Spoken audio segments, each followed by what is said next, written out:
নমস্কাৰ বন্ধু বান্ধৱীসকল, সংগীতা ইছু কিটচেনলৈ আপোনালোক সকলোকে পুনৰবাৰ স্বাগতম জনাইছোঁ।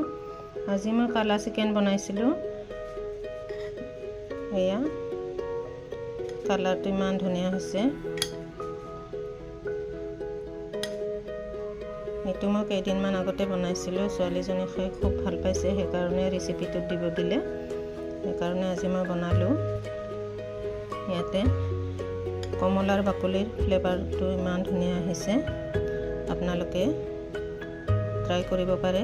আহকচোন চাওঁ এই ৰেচিপিটো মই কেনেকৈ বনালোঁ। আজি মই কালা চিকেন বনাব ওলাইছোঁ।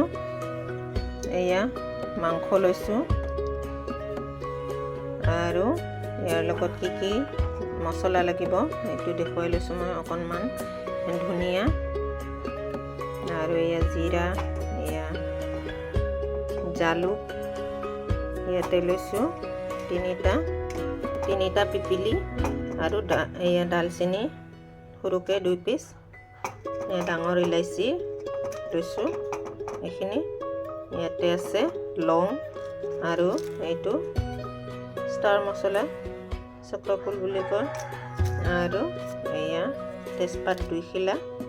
এইখিনি মছলা মই গৰম কৰি পিচি ল'ম। তাৰপিছত এয়া ৰিফাইন তেল 120 গ্ৰাম লৈছোঁ। এয়া দৈ লৈছোঁ, দৈখিনি মাংসৰ লগত মই মেৰিনেট কৰি থৈ দিম। এয়া নিমখ এইখিনি 1 চামুচ, হালধি 1 চামুচ, এয়া আদা আৰু ৰচুন অকণমান মই ফ্লেভাৰৰ কাৰণে এয়া কমলাৰ বাকলি দিম। এইটো ধনিয়া, এয়া পিঁয়াজ 2টা, এইটো নহৰু মই গোটাকৈ দিম, আৰু এইখিনি নাৰিকল লৈছোঁ।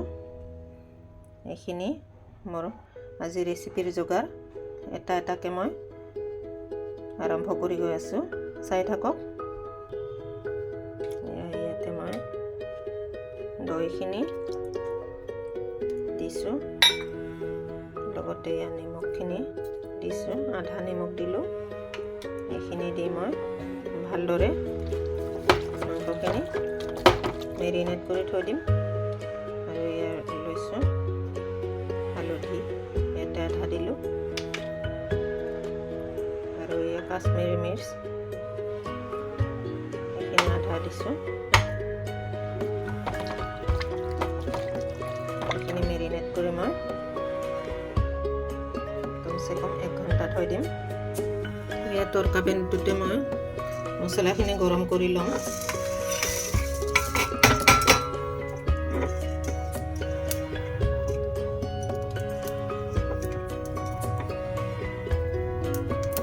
মছলা গৰম হৈ গ'ল।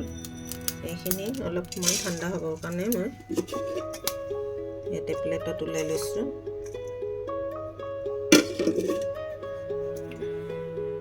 এয়া জালনাখন গৰম কৰি ইয়াতে মই আদা, ৰচুন এইবিলাক চব মই পুৰি ল'ম।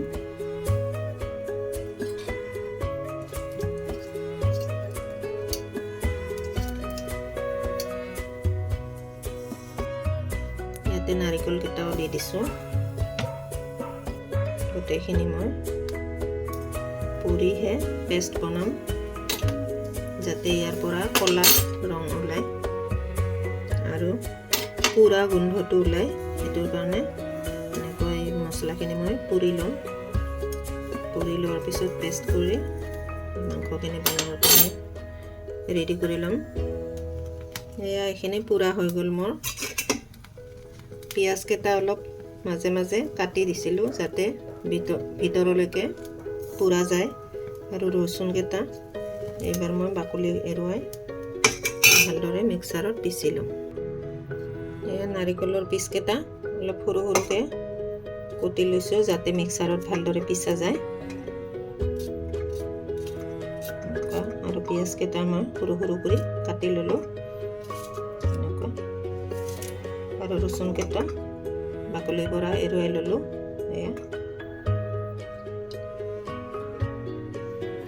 ইয়াতে কমলাৰ বাকলিকেইটাও মই অলপ সৰু সৰু কৰি দিছোঁ, মিক্স কৰি একেলগে পিচি ল'ম।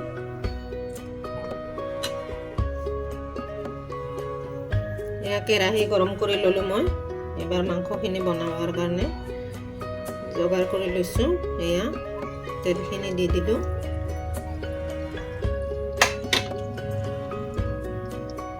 এয়া তেল গৰম হৈ গ'ল ইয়াতে বাকি থকা কাশ্মীৰী মিৰ্চ আৰু হালধিখিনি দি দিলোঁ এইবাৰ মই মাংসখিনি লগে লগে দি দিছোঁ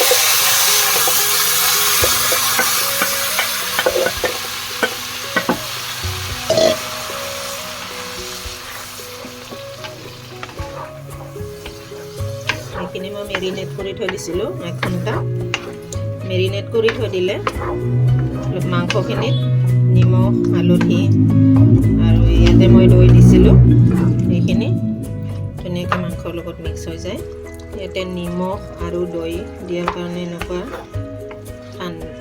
মাংসৰ পৰা পানী ওলাই গৈছে বহুতখিনি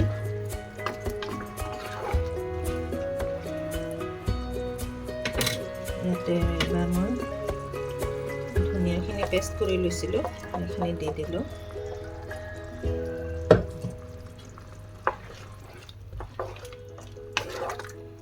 এইটো মই ঢাকন মাৰি অলপ সিজিব দিম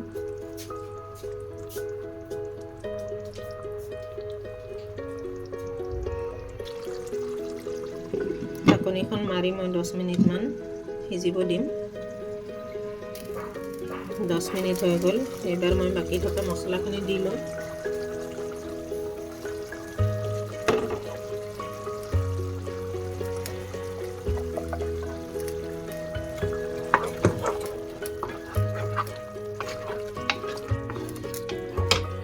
নিমখখিনি আধাখিনি ইয়াতে দি দিলোঁ আৰু 2টা ৰচুনৰ মই এটা ইয়াতে থৈ দিছিলোঁ এইটো মাংসৰ লগত এইটো মই সিজিব দিম এনেকুৱাই খাব ভাল লাগে গতিকে মই ৰচুনটো মাংসৰ লগত দি দিলোঁ মছলাখিনি গোটেই মিক্সাৰৰ পৰা উলিয়াই দিলোঁ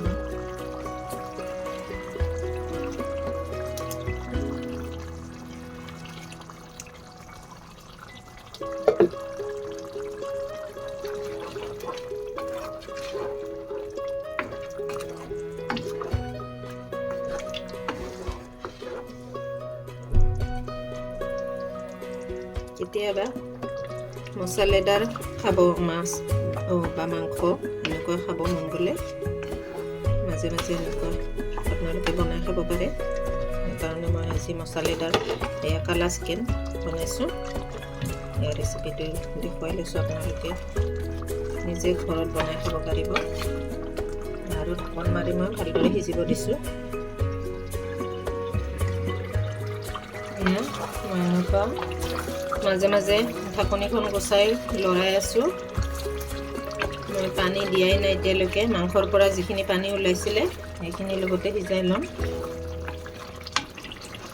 দৰকাৰ হ'লে অকণমান পানী দিম লাষ্টত দৰকাৰ নহ'লে এনেকৈ ৰাখি থৈ দিম বহুতখিনি পানী ওলাইছে ধুনীয়াকৈ মাংস সিজিবই প্ৰায় ঢাকনখন মাৰি দিছোঁ এয়া কালা চিকেন মোৰ হৈ গ'ল কি ধুনীয়া কালাৰ হৈছে মই ইয়াতে পানী নিদিলোঁ মাংসৰ পানীৰ লগতে যিখিনি পানী ওলাইছিল সেইখিনিৰ লগতে ধুনীয়াকৈ হৈ গৈছে এয়া কমপ্লিট হৈ গ'ল মোৰ চিকেন এইবাৰ এখন বাটিত উলিয়াই ল'ম মোৰ ৰেচিপিটো দেখুৱাই ল'লোঁ মোৰ ৰেচিপিটো যদি আপোনালোকে চাই ভাল পাইছে তেতিয়াহ'লে লাইক শ্বেয়াৰ আৰু কমেণ্ট কৰিব লগতে আজি যদি মোৰ ৰেচিপিটো আপোনালোকে নতুনকৈ চাই আছে তেতিয়াহ'লে ছাবস্ক্ৰাইব কৰিব বেল আইকনটো টিপি থৈ দিব মোৰ আহিবলগীয়া ৰেচিপিসমূহ আপোনালোকে উপভোগ কৰিব পাৰিব লগতে আগত দি থৈ দিয়া ৰেচিপিসমূহ আপোনালোকে চাই যিটো ৰেচিপি চাই ভাল পায় আপোনালোকে বনাই খাব পাৰিব গতিকে এইখিনি মই দেখুৱাই ল'লোঁ লগৰ বন্ধু বান্ধৱী ভাই ভনী সকলোৰে লগত শ্বেয়াৰ কৰিব সকলোৱে যাতে মোৰ এই ৰেচিপিটোৰ পৰা উপকৃত হ'ব পাৰে। কিছুমান ৰেচিপি নিশ্চয় চাই ভাল পাব পাৰে। সেই ৰেচিপিটো চাই যদি নিজে বনাই খাই এনজয় কৰিব পাৰে তেতিয়াহ'লে মই খুব ভাল পাম, আনন্দিত হ'ম। গতিকে আজিলৈ আহোঁ। Thank U.